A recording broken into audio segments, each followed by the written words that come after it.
आषाढी वारी सोहळा सुरू झालाय आणि आळंदीच्या संत ज्ञानेश्वर महाराजांच्या मंदिरालगतच्या या इंद्रायणी नदीकाठी आपल्याला वारकरी संप्रदायाची मांदियाळी पाहायला मिळते।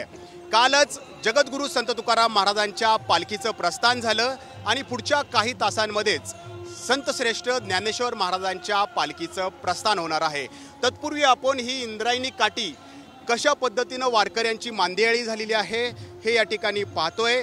ही इंद्रायणी नदी या वारकऱ्यांसाठी श्रद्धास्थान मानले जाते आणि म्हणूनच आलेला प्रत्येक वारकरी जो आहे तो या इंद्रायणी नदीमध्ये स्नान करतोय आणि हे जल प्राशन करतोय आणि मगच माऊलीच्या दर्शनाला मंदिरामध्ये या ठिकाणी जाणार आहे, प्रस्थान सोहळ्यासाठी जाणार आहे। ज्यावेळेला हा सगळा वारकरी या इंद्रायणी नदीमध्ये स्नानासाठी उतरतोय त्यावेळेला कोणतीही दुर्घटना घडू नये यासाठी एनडीआरएफची पथकं आणि आळंदी नगर परिषदेचे सगळे जवान जे आहेत ते इथं आपल्याला तैनात असल्याचं पाहायला मिळतंय।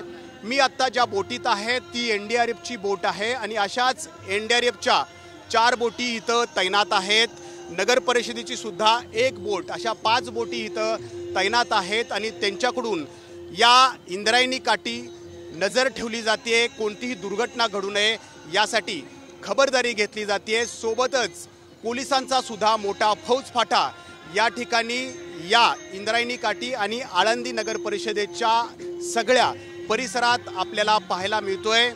पुढच्या काही वेळामध्येच आळंदीच्या संत ज्ञानेश्वर महाराजांच्या पालखी प्रस्थान सोहळ्याची सगळी लगबग आपल्याला पाहायला मिळणार आहे। तत्पूर्वी इंद्रायणी काठ कशा पद्धतीनं वारकऱ्यांनी फुलून गेल्याचं आपल्याला या ठिकाणी पाहायला मिळत आहे।